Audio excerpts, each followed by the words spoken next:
শুক্রবার ডিনারটা আমরা অনেক বেশি মজা করে করেছিলাম। খালামণি এসেছিল, তাই আম্মু হচ্ছে জলদি জলদি করে কাবাবের যেই বেসটা ওটা রেডি করে বসিয়ে দিয়েছিল, এরপরে খালামণি ওটা বেটে দিয়েছিল আর মজার মজার কাবাব বানিয়েছিল আম্মু। তারপরে ছোট ছোট করে গরু মাংস কেটে ওগুলোকে ভুনা ভুনা করেছিল। কাবাবটা সেদিন ফ্রেশ ফ্রেশ ভাজা হয়েছে, তাই অনেক বেশি মজা হয়েছিল। এভাবে তো আমরা কাবাব রেডি করে তারপরে হচ্ছে ফ্রিজিং করি, তারপরে আস্তে ধীরে ওগুলো ফ্রাই করে খাই, বাট ফ্রেশ যেটা ওটা আমার কাছে অনেক বেশি ভালো লেগেছে।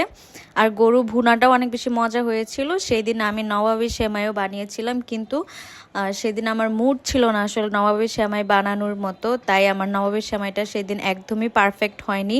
ওইটার ভিডিও আমি করিনি, আমি খেয়েও দেখিনি। মানে যেটা আমার মন মতো না হয়, বলতে গেলে কেক বা ডেজার্ট যে আইটেমগুলো, এগুলো আমার মন মতো না হলে বা মন যদি না চায় তাহলে আমি ওগুলো বানাতে পারি না প্রপারলি। তো সেই দিন আমার সাথে সেটাই হয়েছিল। আমার ইচ্ছা হচ্ছিল না যে বানাবো, বাট নাফিসা খেতে বলেছিল, যার কারণে আম্মু লাস্টলি মুভি দেখছিলাম আর মজা করে 7 আপ খাচ্ছিলাম।